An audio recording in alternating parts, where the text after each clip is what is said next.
Hello everyone and welcome to this video. In this video we're going to be taking a look at Xenosaga Episode 1 for the PlayStation 2. The game was produced by Monolith Soft and was published by Namco and was released in 2002. This game is the first game in a trilogy and is the start of an epic adventure which you will embark upon. But should you actually invest time and effort into it? Here's what Xenosaga Episode 1 has to offer to gamers, and if it really is worth investing in this trilogy. The game's story can be rather complicated sometimes, and rather too complicated for its own good. The short and easy to understand version for the game, before everything gets all religious, is this. The story is set around 4,000 years into the future. Mankind has the ability to travel through space now, and there's been a growing problem called Gnosis, which are a transparent-like monster which kill everything in their wake. Along with this massive problem are various other political issues facing the galaxy, as you have various factions arguing between each other about a whole host of events and what forth, which start off in this game and then later play a much bigger part in episodes 2 and 3. As I said at the start, the game's plot can be rather complicated, and it gets very quickly more complicated by throwing various terminology without any real proper organisation or explanation given to you. You can read up on these factions and events in the game via the UMN, which is like the world's internet and has various information on all the types of factions, terminology, monsters, characters and a whole host of other things. However, it still expects you to know quite a lot at the start, when really you won't honestly have a clue what's actually going on. So while the game's plot is generally quite good and very well told, there are times where it just gets very complicated and it just expects the user to understand things from the very start, which in truth, you won't. Xenosaga's cast of characters are all different and unique in their own right. You have Shion, who is a hard-working chief at Vector Industries, who has to keep her eye on Cosmos, while also having to deal with everything else that's happening around her. You have Ziggy, who committed suicide when he was a human being, wanted to be brought back to life as a cyborg. There's Junior, who is an artificially created human known as a URTV. It's complicated, it explains in the game. We then have Cosmos, who is an artificially created android superweapon. Alan, who works with Shion. Momo, who's a special type of Realian. And Chaos, whose character is a mystery until the very last part of the game. These are just the playable characters. The galaxy has a whole host of rare and unique individuals, which you'll meet along the way in the game's story, be it human, Realian, robot, Gnosis, or the many more which you'll come across. The thing that I really liked about this game's characters is that they do feel real. Ziggy is a perfect example of this, as at the very start of the game he just comes across as lifeless like a machine, with no heart, because he's lost what made him human a very long time ago. And what's left of him, he seeks to remove that, of which is human. Yet upon meeting Momo during the job he was designed to, he starts to slowly change, and he remembers the value of life, and how you can't just throw away what made you who you are.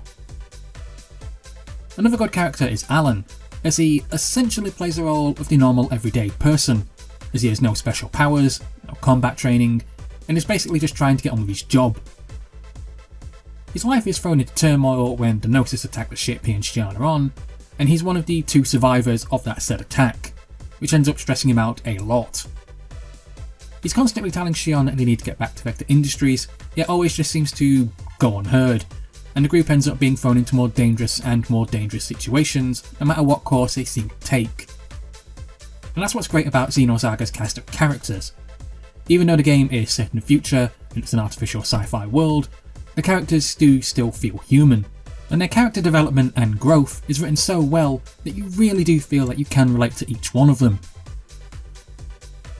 Combat and gameplay in Xenosaga Episode 1 is a traditional JRPG style formula.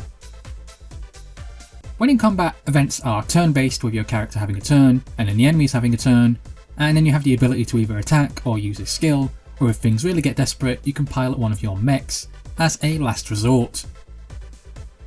Combat itself is extremely good, as you can learn a whole host of various special skills and special abilities, but these do take a very long time to learn. And on a negative note, they require a lot of grinding as a result. When not in combat, you're generally free to roam around the environments that you're in as much as you want, and you can talk to various people that you come across. The formula for this section hasn't really changed much from past games such as Final Fantasy VII, Chrono Cross, and various others, so realistically you do know what to expect here. In general, the gameplay is rather good, but honestly the difficulty spikes can be rather annoying at times, as some bosses you come across are exceptionally overpowered, and much later on in the game, right near the very end, normal enemies are now so powerful that they're practically all like mini sub-bosses. Add into the mix set learning new skills and the various other abilities which you'll need in order to do this game. It requires a lot of grinding, and it does get rather repetitive very quickly. Things get even more difficult when you find out that the money that you earn in combat is practically nothing. It just makes things that much harder, considering you need to go to various stores all the time in order to buy health kits and ether potions. It just feels like everything's against you. For its time, Xenosaga Episode 1 had some of the best anime style looking graphics you could find on the PlayStation 2 console. The characters were all fully 3D rendered and had a lot of time and effort put integrating each one of them. They all had eyes which blinked, they all had mouths which moved, facial expressions, and a whole range of other features. I know that in today's era, when you do look at these graphics, you may be thinking that they don't look that special, but for their time, they really were. And I'm fairly sure that even in today's era, if you were to play this game today, in 2019, the graphics would still impress the hell out of you. You have amazing graphics for the game's combat system, with all the characters being beautifully rendered, along with all the special effects and all the moves that you can perform. You then have the game's many environments which you'll explore, which are all beautifully well created.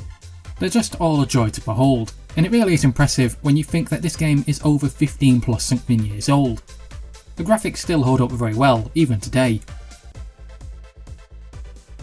The game's many environments are all exceptionally well created, with all of them being amazingly well crafted. You really do feel as if you're in a futuristic setting out in space, as essentially you never really leave space because from the very start of the game, right up till near the very end, you're constantly changing environments, from going from ship to ship, trying to reach your destination.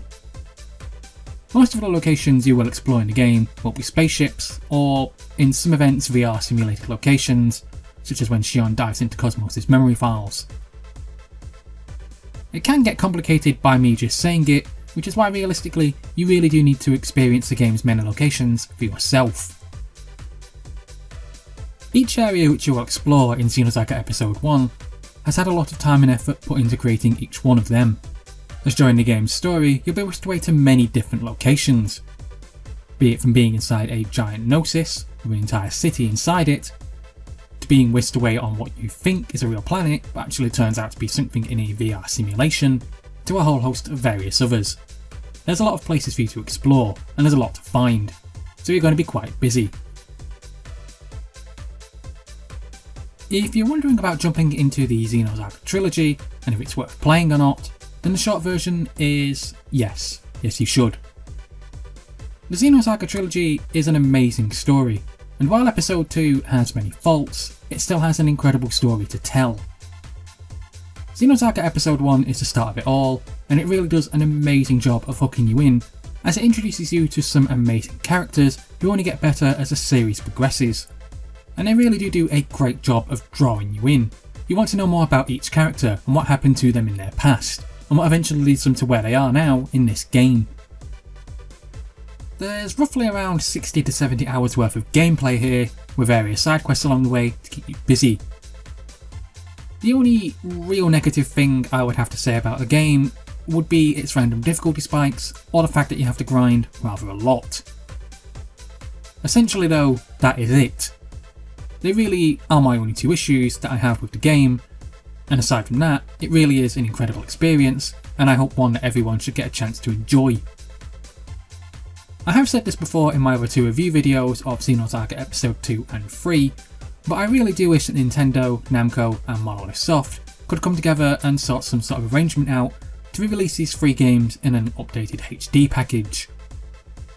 I wish it could happen, but the sad reality is I highly doubt that it's ever going to happen, as essentially it boils down to who owns what licenses and who gets what percentage of money and a whole host of various other factors. Xenosaga Episode 1 is a fantastic game, and the Xenosaga series is a fantastic series, and one which I really do hope, sometime down the line, really does get a re-release or a HD remaster, because honestly, you can't and shouldn't be forced to miss out on this incredible trilogy. Well, that's it for this review guys, thanks for listening, thanks for watching, and please subscribe.